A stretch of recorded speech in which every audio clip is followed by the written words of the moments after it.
بسم اللہ الرحمن الرحیم 33واں سبق انسان سید شاہ محمد اکبر صاحب۔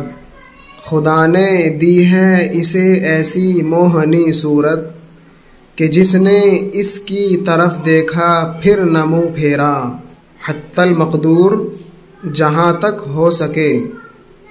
آئین انتظام، حکم رانی، انتظامی قوانین، سیاست، حکومت، ملکی انتظام، عرصہ قلیل بہت جلد تھوڑے دنوں میں، مستوجب مستحق لائق، عقوبت سزا، پاس و لحاظ خیال و رعایت، بقائے حیات زندگی کا باقی رہنا، موہنی پیاری لبھانے والی۔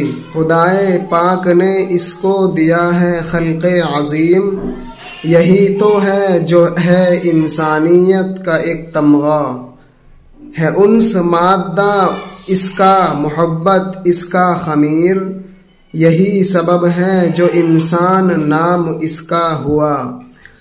کہاں ہے سرو میں ایسی لطیف رعنائی، اس آدمی کا ہے جیسا حسین قد بالا۔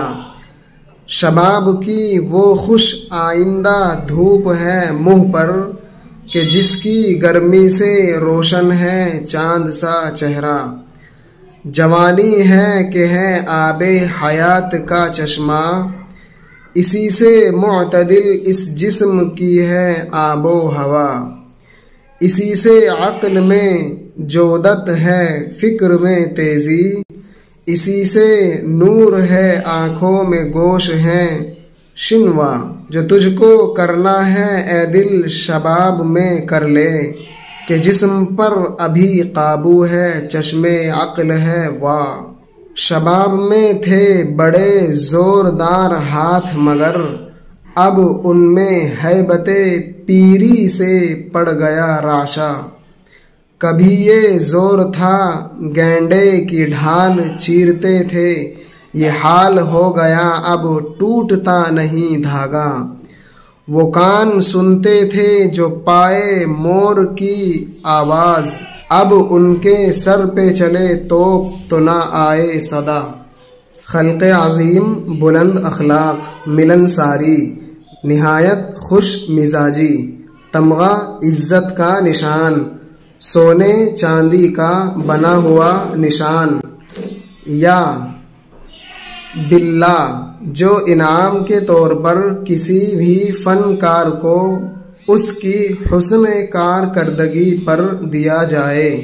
انس محبت پیار پریم، خمیر مزاج سرشت، فطرت سرو ایک مشہور درخت جو سیدھا مخروطی یعنی گاجر، یہ جو ہم نے یعنی ترجمہ کرا ہے، یہ جو کوش دکھ رہا ہے اس کا ترجمہ یعنی کیا ہے۔ اصل لفظ ہے مخروطی، تو اس کو بریکٹ میں لکھ دیا ہے یعنی گاجر۔ شکل کا نہایت خوبصورت ہوتا ہے، خوش نمائی کی وجہ سے معشوق کے قد کو اس سے تشبیہ دیتے ہیں۔ لطیف صاف شفاف، رعنائی خوبصورتی، حسن و خوبی، خوش نمائی، وضع داری۔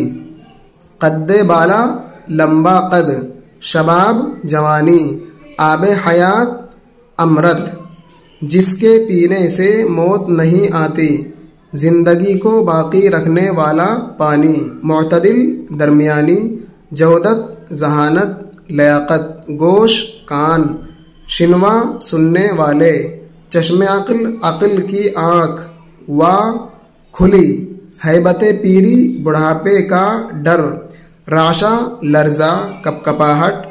گینڈے ایک مشہور جنگلی چوپایا ہے جس کی ترقت مسلم ہے، اس کی کھال نہایت سخت اور مضبوط ہوتی ہے، جس کی ڈھالیں بناتے ہیں۔ ڈھال تیر و تلوار کے حملے کو روکنے کا آلہ، پائے مور چیونٹی کے پیر۔ کشیدہ تھا کبھی مثل الف جو قد صحیح، وہ منحنی ہوا ایسا کہ بن گیا حمزہ۔ سمجھ میں کچھ نہیں آتی حقیقت انسان کی، یہ کیا ہے آب ہے آتش ہے خاک ہے کہ ہوا، ابھی ابھی تو یہ سب کچھ ہے پھر یہ کچھ بھی نہیں، عجب طلسم کا سا حال ہے کہے کوئی کیا۔